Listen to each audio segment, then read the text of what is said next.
Sobat Sarastia, kembali lagi di Ambidex Talk bersama aku, Miss Elvira, dan founder Sarastia Agility Innovations, Mbah Don. Sore Mbah Don. Sore Miss El. Oke, tema kita kali ini nggak kalah seru dari video-video sebelumnya, yaitu tentang 7 kesalahan umum dalam memahami BPM. Nah, seperti yang kita tahu, Mbah Don ini memang sudah berkecimpung di dunia bisnis proses dari tahun 2007. Jadi udah sekitar lebih dari 12 tahun ya Mbah Don ya? Lebih banget. Dan Mbah Don juga sudah punya banyak segudang pengalaman dalam membersamai perusahaan-perusahaan dalam implementasi bisnis proses. Nah, ternyata teman-teman banyak banget kesalahan-kesalahan yang ditemui ya Mbah Don di lapangan ya. Iya. Ya, mulai dari filosofi dan yang lain-lain. Nah, nanti akan diceritakan sama Mbah Don apa aja nih kesalahannya biar teman-teman dapat mengurangi atau bahkan menghindari kesalahan tersebut. Kita langsung aja mulai yuk. Mbak Don, boleh dijelasin nih apa aja kesalahan yang mungkin Mbak Don sering temui selama 12 tahun ini dalam di dunia bisnis proses nih Mbak Don? Misal pengen tahu atau pengen tahu banget? Pengen tahu banget kita ya. Ya teman-teman, sini misalnya kita coba membagi menjadi 5 kategori ya. Oke, 5 kategori. Jadi biar kita punya pemahaman secara terstruktur, kesalahan-kesalahan umum yang sifatnya itu relatif sering sering dialami, bahkan kadang-kadang secara nggak sengaja dilakukan itu ya. Ini Mbak Don bagi menjadi 5 kategori. Yang pertama terkait dengan filosofi, yang kedua adalah konsep, yang ketiga approach-nya, pendekatannya dalam memahami, terus kemudian yang keempat semacam framework atau kerangka kerja, dan yang kelima kategori yang mungkin terlihat kategori sepele-sepele. Kategori sepele-sepele. Iya. Tapi itu jadi lebih dari 7 ya Mbak Don ya kesalahannya. Iya, nanti kalau satu kategori minimal 2, udah 10 misalnya. Udah 10, oke baik. Kita bahas dari yang pertama dulu, dari bagian filosofi. Yes, Oke, gimana nih Mbah Don? Apa nih kesalahan biasanya? Nah, kalau bicara masalah filosofi misal, ini kan berarti kita kan terkait dengan apa yang kita pahami, yang kita yakini, yang kita maknai terkait dengan bisnis proses ya, khususnya bisnis proses manajemen ya. Yang paling sering ketika Mbak Don berinteraksi, apalagi 7-8 tahun terakhir membersamai teman-teman UKM, mereka menganggap bahwa BPM itu hanya untuk kepentingan korporasi, khususnya korporasi besar ya, dengan jumlah omset ratusan miliar per tahun, dengan jumlah karyawan ribuan dan seterusnya gitu. Nah, ini salah satu hal yang menurut saya agak ironis misal. Mengapa? Karena gini, kalau kita berbicara bisnis proses manajemen, itu sebenarnya kita berbicara terkait dengan manajemen aktivitas. Ya, jadi bagaimana kita mengelola aktivitas. Dan aktivitas itu kan bukan hanya dimiliki oleh korporasi besar kan? Oh iya, betul banget Mbak Don. Ini bahkan startup, organisasi atau perusahaan kecil pun juga butuh aktivitas. Kan tidak mungkin kita kun fayakun langsung jadi. Iya, betul. Kita kan butuh ikhtiar kan. Ini kalau bicara aspek spiritualitasnya, jadi BPM itu sebenarnya kita mencoba untuk menata dan mengelola ikhtiar kita. Dari ikhtiar itu sehingga kita berharap menghasilkan sebuah produk ya, entah itu berupa barang atau jasa dan seterusnya. Nah, jadi yang kesalahan pertama menganggap bisnis proses itu urusan korporasi besar, sehingga bagi teman-teman UKM ya karena merasa masih belum besar, jadi belum perlu bisnis proses. Nah, itu kesalahannya. Jadi secara pemahaman dari sisi fundamental itu sudah ada yang miss ini. Ini bukan Miss L ya, tapi misunderstanding dan misunderstanding. Nah, Oke. gitu. Mbah, itu mungkin nggak ya kalau kita ngomong tentang UKM, ketika mereka mungkin sudah mendapatkan omset yang lebih besar dan mereka punya keinginan untuk mengekskalasi bisnisnya gitu, akhirnya jadi terhambat nih Mbah karena bisnis prosesnya belum ada, misalnya kayak gitu. Itu berpengaruh nggak Mbah? Nah, gini misal, ini bicaranya kita semakin filosofis ya. Jadi sebenarnya setiap organisasi yang sudah menghasilkan outcome ya, entah itu berupa produk, jasa, barang dan seterusnya, itu sebenarnya itu mereka sudah punya bisnis proses. cuman Cuma. belum dimanajemenin, Oh, baik. ya kan? Untuk menghasilkan produk, ya itu kan pasti kan mereka melakukan rangkaian aktivitas, Iya, betul. dan itu sebenarnya mengacu kepada definisi bisnis proses. Nah, bisnis proses itu kan rangkaian aktivitas untuk menghasilkan sesuatu di dalam rangka mewujudkan goalnya. Nah, rangkaian aktivitas ini masalahnya belum dimanajemenin misal. Oh, Nah, kita kan konteks kita kan see. bisnis proses manajemen kan. Artinya teman-teman di UKM itu sebenarnya mereka sudah punya, tapi belum dimanajemenin. Tapi belum di manajemen. Nah, urusan manajemen itu dianggap itu urusan korporasi besar. Oh, Nah, baik. gitu. Iya, make sense sih, Mbah. Ya, nah seperti itu ya. Nah, itu kesalahan yang menurut Mbak Don cukup fundamental. Nah, gitu.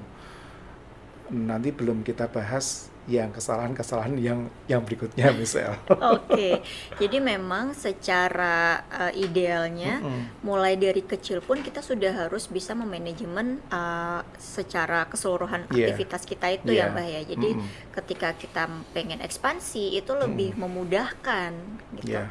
Oke, baik. Nah, tadi kan kita sudah bicara area filosofis ya Iya. teman-teman. Mungkin kita ke area konsep nih Mbah. Yes. Nah, ini gimana nih Mbah? Nah, konsepnya, ini kan kalau adik-adik Gen Z kan pasti bertanya, ini gimana Mbak konsepnya ini kan? Oke. Nah, kalau bicara konsep misal, itu kesalahan berikutnya ya, itu banyak pelaku industri, bisnis juga, ini kalau ini umumnya ya, yang mereka memang belum tahu keilmuannya, menganggap bahwa bisnis proses manajemen itu dianggap seperti workflow aja, alur kerja doang gitu loh ya. Nah, kalau kita memang mendalami BPM secara holistik ya, itu bukan hanya mengatur terkait dengan alur kerja, tapi di situ kita juga mesti mempelajari business rule, aturan-aturan kerja, Ya. kemudian business policy, kebijakan di dalam menjalankan aktivitas. Aktivitas itu. Belum nanti kita bicaranya prosedur, belum bicara tentang standarisasi, tentang norm dan seterusnya, belum tentang service level agreement. Ya, Oke. jadi semuanya itu cukup kompleks sebenarnya. Ini pernah nih ada kasus nih. Gimana tuh Mbah? Ya sebenarnya bukan kasus sih, Miss, ada case ya. Case itu kan kalau kita terjemahkan mungkin kasus Kasus gitu ya, ya. tapi bukan kasus sesuatu yang sifatnya berkasus enggak, tapi case aja, studi kasus aja gitu ya. Nah, Badan coba bertanya kepada satu business owner ya, omset luar biasa sih sebenarnya kalau UKM sih ya, mungkin pengelolanya UKM tapi secara omset dia sudah nembus di angka 50 M ke atas itu Oke, per baik, tahun Mbak. ya. Nah gitu. Nah, singkat cerita Mbak Don coba tanya apakah business owner ini itu sudah memikirkan tentang business process management atau BPM. Oke. Nah, kemudian saya disodori screenshot, kebetulan ini interaksinya by WhatsApp ya. Disodori satu screenshot dan beliau memfoto diagram flowchart gitu. Flowchart. Ya. Oke, baik. Terus saya coba berdiskusi agak lebih dalam. Apakah hanya ini yang dijadikan acuan, dan ternyata iya. Nah, ini berarti kesalahan secara konseptualnya ini mungkin tidak pas itu misal. Bisa jadi beliau itu belajar bisnis proses manajemen ini secara parsial, Oke. belum holistik. Nah, kebetulan yang dipelajari terkait dengan workflow aja gitu. Nah, bisnis proses manajemen tidak hanya sekedar workflow. Jadi secara konseptualnya ini sudah tidak pas gitu. Nanti dampaknya itu runtutannya cukup panjang misal. Iya Mbah, kalau misalnya kita lihat bisnis proses itu hanya disamakan dengan diagram aja atau flowchart tadi yang Mbah Don bilang kan, interpretasi setiap individu yang melihat diagram itu kan mungkin beda-beda ya Mbah ya. Ya, apalagi kalau standarisasinya tidak jelas. Nah, gitu. Karena tadi Mbak Don juga bilang bahwa di dalam setiap aktivitas itu ada business rule, kemudian activitiesnya juga harus dijabarkan di dalam prosedur. Artinya di dalam diagram itu pun kita juga sudah mengatur cara-caranya gitu ya Mbak ya, batasan-batasannya ini penting banget nih, apalagi kalau misalnya bisnis kita tuh udah mayoritasnya Gen Z. yang interpretasinya bisa macam-macam gitu ya Mbah ya, kalau misalnya hanya berdasarkan dari diagram aja atau workflow aja. Oke, baik. Nah, yang itu konseptual yang tidak pas, itu yang masih kecil misal. Ada lagi yang salah kaprah juga. Masih ada lagi yang lebih besar Mbah Don. Secara konseptualnya masih banyak juga, ini khususnya tim manajemen ya. Itu beranggapan bahwa BPM itu sama dengan SOP. Wah. Padahal konsepnya nggak gitu. Konsepnya itu bisnis proses itu secara helikopter view-nya dia tuh di atas misal. Kalau anatominya ya, jadi SOP itu bagian dari bisnis proses. Bagian dari bisnis proses. Ibaratnya bisnis proses itu kota kabupaten, SOP itu kecamatan. Kan nggak bisa disamain kecamatan sama kota kabupaten. Betul. Nah, ini dianggap ya ini memang kesalahan konseptualnya. Karena bisnis proses itu mestinya loh ya, yang benar itu mengatur atau mengelola aktivitas antar tim. Antar fungsi, antar departemen, antar divisi. Nah, ini sedangkan SOP itu lebih kepada bagaimana cara menyelesaikan aktivitas dalam bisnis proses. Kalau SOP itu gampangannya itu partisipannya ya, atau si pelaku aktivitas itu skopnya individu. Mentok-mentok individu dalam satu tim aja. Tapi kalau bisnis proses itu cross fungsional. Ini contoh nih misalkan bisnis proses pengadaan barang ya, yang sering kita jadikan contoh nih, karena setiap organisasi pasti punya kan. Betul. Nah, jadi kalau di pengadaan barang itu kan tidak mungkin hanya melibatkan satu fungsi aja atau satu departemen atau satu divisi. Pasti dia akan melibatkan banyak pihak ya. Misalkan si pemohonnya entah itu orang gudang, PPIC dan seterusnya, kemudian ada purchasing, dan ini umumnya nanti approval-nya keuangan. Betul. Nah, bisnis proses itu mestinya ya ini melibatkan tiga ini. Nah, itu dimaknai kalau proses itu karena sama dengan SOP, ya cukuplah satu pihak aja. Satu pihak aja yang dikasih SOP gitu ya Mbak.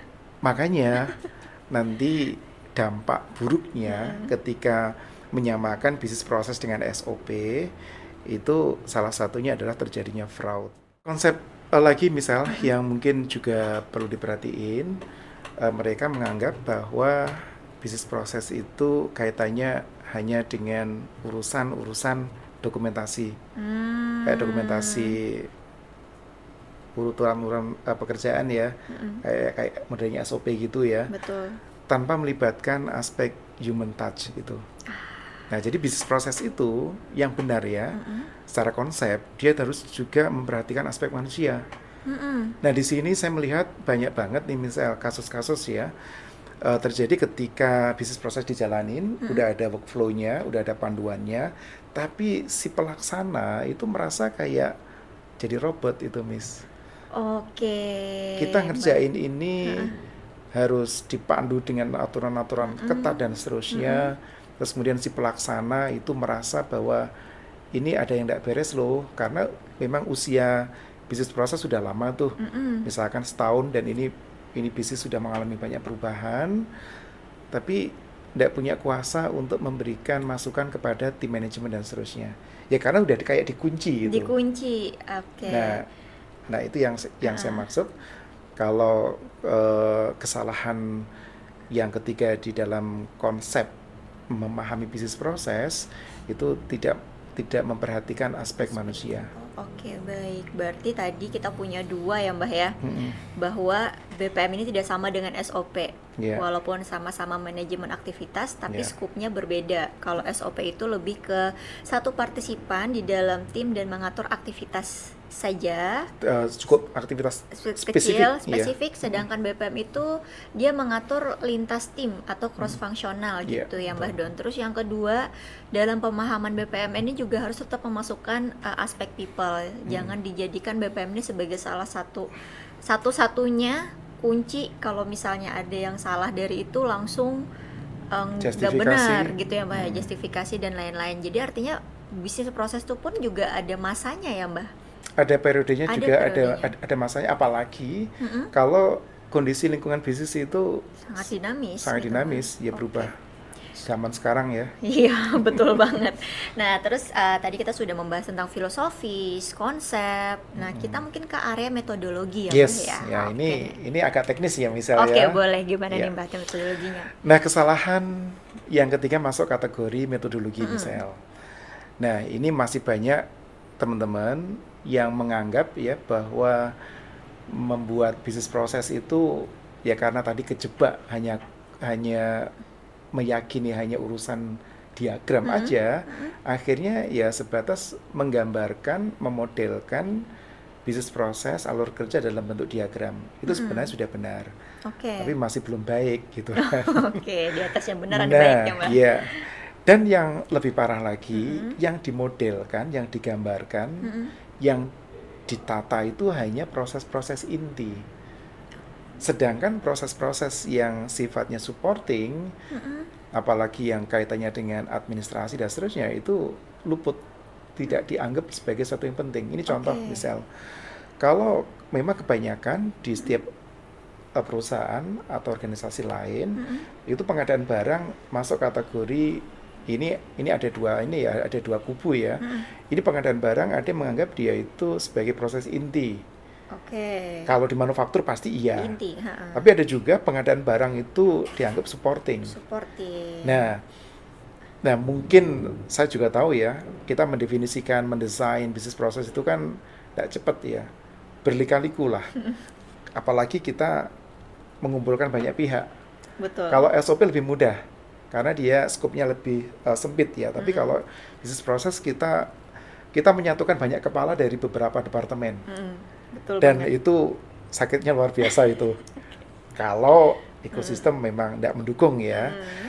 Nah, karena banyak banget yang harus dipikirkan, disiapkan dan seterusnya, sehingga fokus mereka hanya di proses intinya aja. Mm-mm. Nah, seperti yang kita ketahui, bisnis proses itu kan umumnya dibagi dua, misal ada proses utama atau core activities dan yang supporting. Supporting. Nah, yang supporting ini yang sering diabaikan. Ya dianggap cukup aja yang core, yang supportingnya enggak. Terus yang kedua, ini jantungnya ini misal, Waduh. kesalahan metodologinya, mereka di dalam rangka untuk mengembangkan bisnis proses, itu enggak menggunakan keilmuan. Nah, Enggak tahu siklusnya.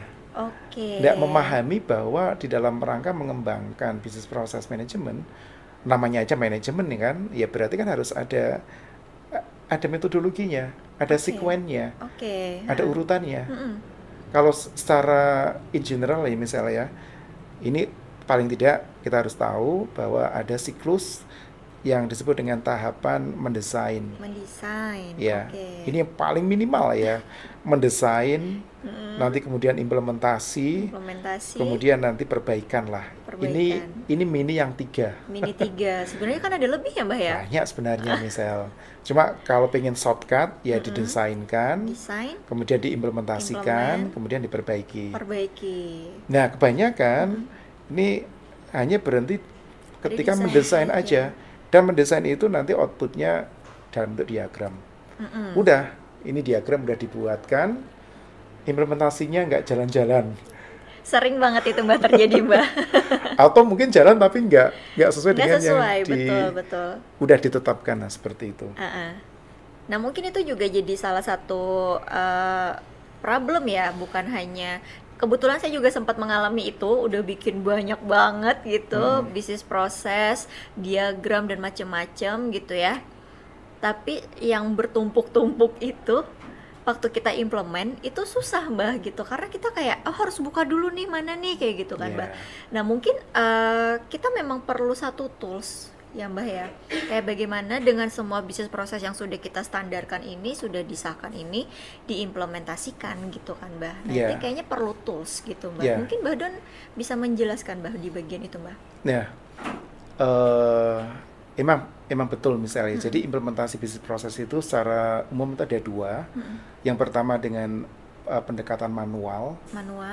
Jadi menjalankan aktivitas-aktivitas itu urut-urutannya dan seterusnya itu secara manual. Yang kedua pakai otomasi dengan bantuan teknologi. Ya. Nah bahkan yang menggunakan teknologi pun itu pun juga kena jebakan juga kesalahannya. Jadi Ada juga, Mbah. misalkan teman-teman yang paling simple ya, itu menggunakan teknologi ERP, itu yang paling simple.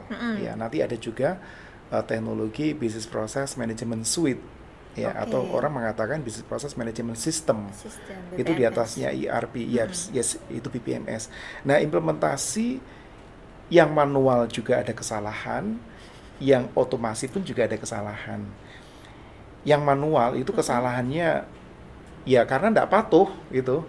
Susah. Kadang-kadang bisnis proses itu didesain terlalu ribet dan seterusnya.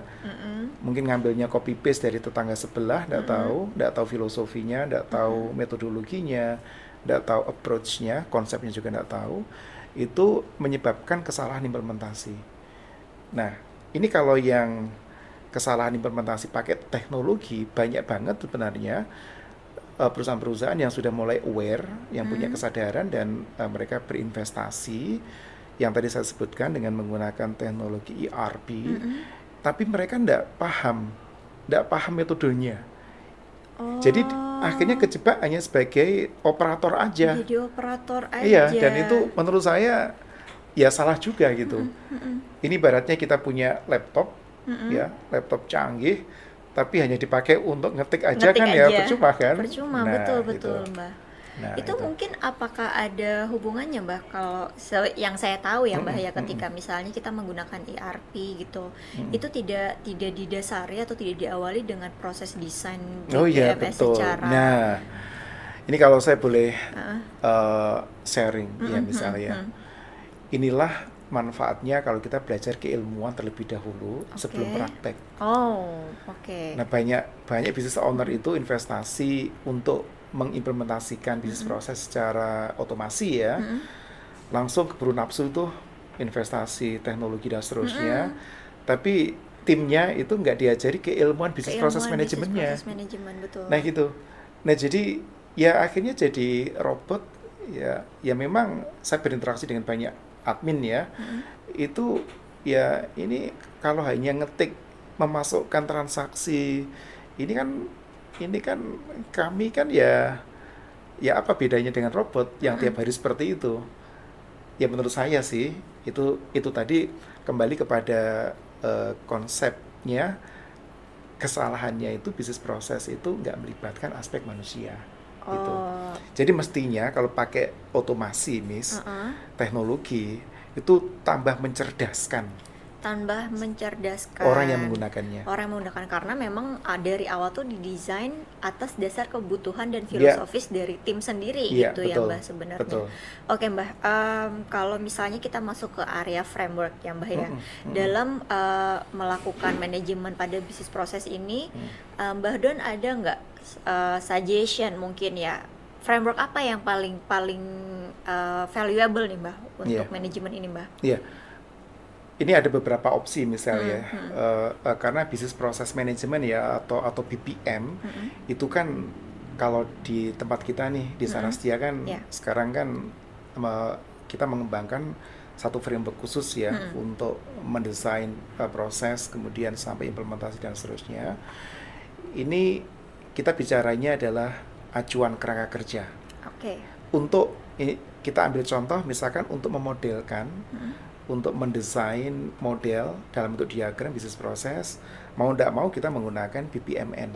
BPMN? Ya, sebenarnya BPMN itu lebih kepada standarisasi untuk memodelkan bisnis proses. Namun ada juga pihak yang menganggap dia itu seperti framework juga. Nah gitu. Nah jadi kita pakai BPMN, Business Process Model Annotation.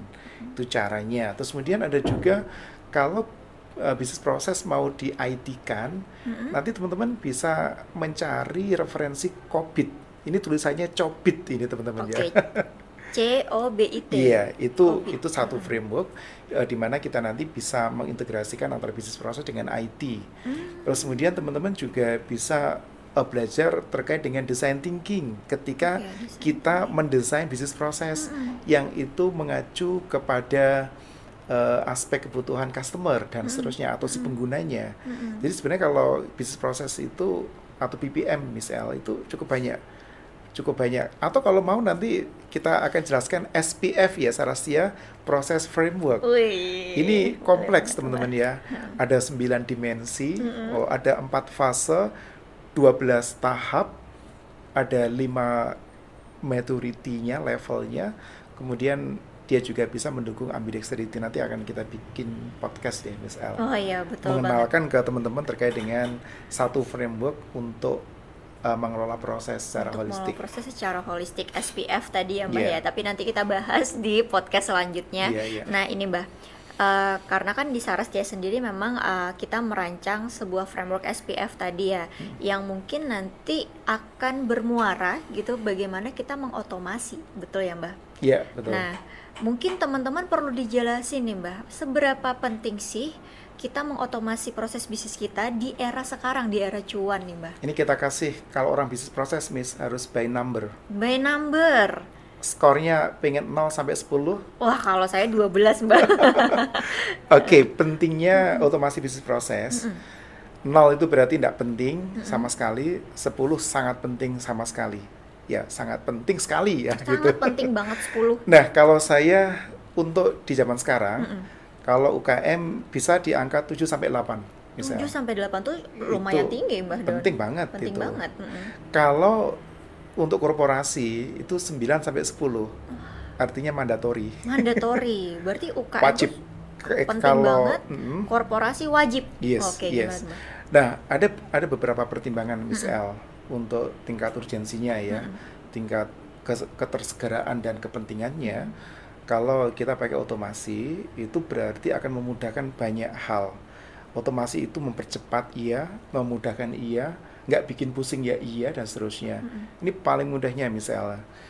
Kalau teman-teman udah sekarang menggunakan teknologi ERP, itu bagian kecil dari otomasi bisnis proses. Hanya bagian kecil Iya, Mbak. ERP Oke. itu lebih kepada pengelolaan sumber dayanya, Sumber daya. kan namanya resources ya. Betul. Nah, tapi kalau yang lebih advance lagi, kita mesti menggunakan tools, yaitu Business Process Management Suite. Oh, S-nya itu suite. Ada juga yang mengartikan dia itu sebagai sistem. Jadi kalau kita udah membuatkan model dalam bentuk diagram, ada diagram bisnis proses pakai BPMN. Dari diagram itu harapannya kan akan kita eksekusi itu, akan kita jalankan kan. Nah, dengan bantuan teknologi, nanti tahapan-tahapan aktivitas-aktivitas yang sudah kita desain itu akan dipandu oleh sistem, oleh teknologi. Misal contoh nih misalnya, misalkan kita bikin purchase order.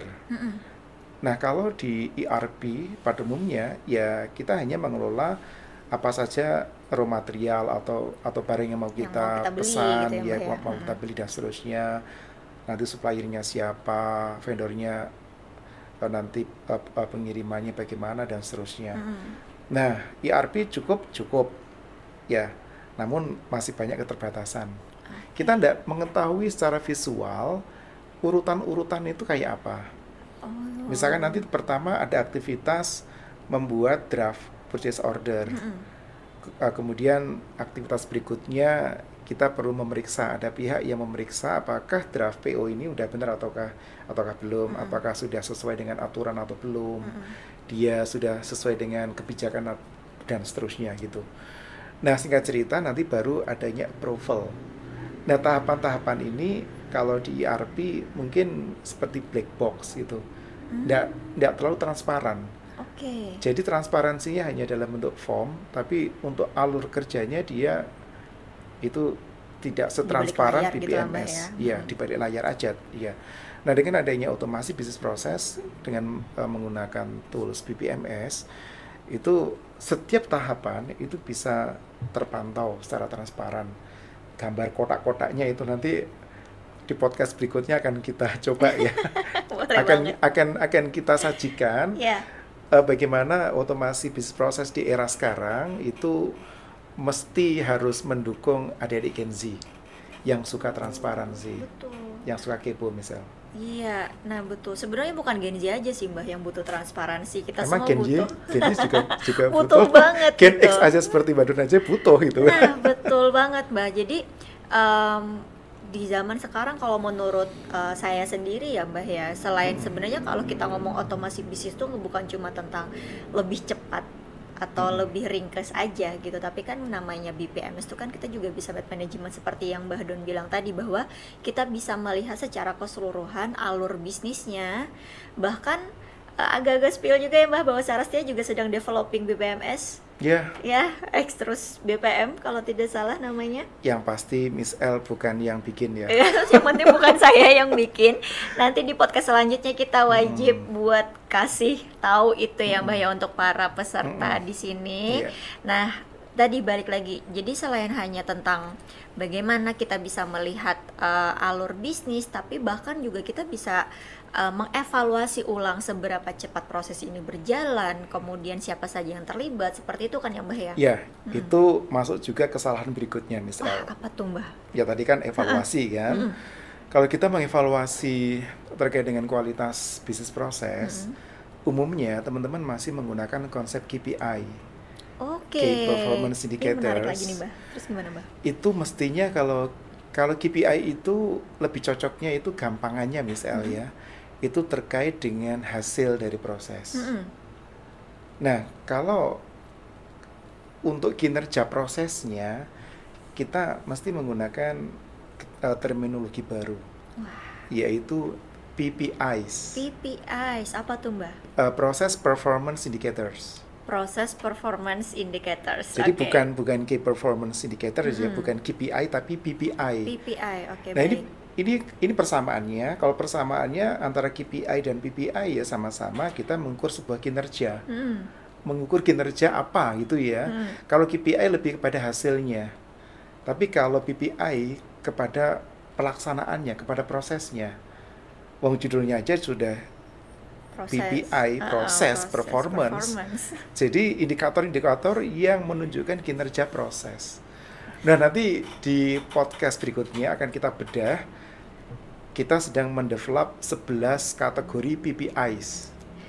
Itu hanya kategori ya Kategorinya, Mbak? Di belum dalam kategori isinya. itu belum ada Iya. isi tuh. Jadi kita mesti harus menilai kinerja mulai dari hal yang kecil. SOP kita perlu harus tahu kinerjanya gimana, aktivitas bagaimana, proses bagaimana, value chain bagaimana, tingkat kepatuhan bagaimana, kolaborasi antar partisian harus diukur itu. Macam-macam misal. Wah, Nah, gitu ya. itu Nah, itu tadi punya bisnis proses yang lebih parah hanya dimodelkan proses utamanya aja. Yang utamanya lebih parah, tidak semuanya dijalankan, diimplementasikan sesuai dengan yang telah ditetapkan. Dan yang lebih parah nggak dimonitor. Yang lebih parah lagi nggak pernah diukur kinerja prosesnya. Bagaimana kita mau mengevaluasi? ya betul banget. Jadi sebenarnya sebelum kita bisa mengevaluasi itu kita harus make sure dulu gitu ya Mbak ya. Butuh data, Butuh ukuran. data ada atau enggak datanya, kemudian diimplementasi atau tidak. Oh iya. Oh, betul. Bahkan diimplementasi, ditetapkan atau tidak. Sebelum Kita maju lagi ya, apakah dianalisis atau tidak. Waduh, ternyata banyak banget tahapannya ya Mbak ya. Apalagi apakah sudah didefinisikan sesuai dengan goal-nya atau tidak, bisnis goal-nya. Betul, betul. Apakah banget. selaras dengan tujuan organisasi enggak? Nah, itu kan repot. Oke. Wah, itu sebenarnya masuk ke kesalahan metodologi yang Iya. teman-teman tidak memahami keilmuannya. Keilmuan gitu. tadi ya Mbak ya. Ya, saya tadi tertarik kita jangan-jangan evaluasi bisnis proses yang berjalan itu nggak ngerti ilmu proses performance indicator-nya. Betul, Ah, betul gitu, banget Miss El. Mbak. Nah, itu kan sebenarnya juga selaras ya dengan kebutuhan tim saat ini, apalagi yang Gen Z, butuhnya transparansi dan Iya. fairness. Iya. Kalau kita tidak bisa mengevaluasi dengan benar, itu pasti Gen Z juga, bahkan karyawan lain sebenarnya juga merasa nggak fair nih. Dari mana nih asal perhitungan Iya. evaluasi ini, gitu ya Mbak ya? Ini perlu kita ingatkan lagi kalau Gen Z nggak suka dievaluasi, tapi mereka butuh feedback. Iya betul, feedback yang berkualitas itulah Yes, sebenarnya betul. yang dibutuhkan oleh para Gen Z atau para tim yang lain. Sebenarnya Yes. nggak pernah Gen Z aja sih Pak. Mm-mm. Oke, mungkin Saya coba rangkum dulu ya Mbah ya. Iya. Kesalahannya tadi yang pertama merasa bahwa BPM ini hanya untuk korporasi. Terus yang kedua menyamakan BPM ini dengan flowchart atau workflow aja. Terus yang ketiga menyamakan BPM dengan SOP. Terus yang keempat belum paham metodologinya. Kemudian tidak diimplementasi, banyak banget ya. Terus belum bisa diotomasi. Terus belum tahu bagaimana caranya mendesain dan lain-lain. Akhirnya ini jadi lebih dari 7 Mbah Don. Lebih. Ini minimal kalau kita pengen detail bisa 30 lebih itu nanti. Bisa 30 lebih. Dan Iya. terakhir tadi ya, kita punya topik baru yang mungkin kita bisa bedah, yaitu PPI, pengganti atau alternatif yang lebih baik daripada KPI dalam mengevaluasi proses bisnis. Yes, betul. Oke, terima kasih banyak Mbah Don Sama-sama. untuk episode kita kali ini. Nah teman-teman, jangan bosan-bosan ngikutin podcast kita, karena sebenarnya podcast kita ini saling nyambung ya, dari awal sampai akhir dan sampai nanti. Jadi sayang banget kalau teman-teman ini ketinggalan podcast-podcast dari Sarastia yang justru makin kesini makin banyak dagingnya nih Mbah. Oh iya. Oke teman-teman, sampai sekarang kita cukupkan dulu podcastnya. Kita ketemu lagi di podcast yang lain.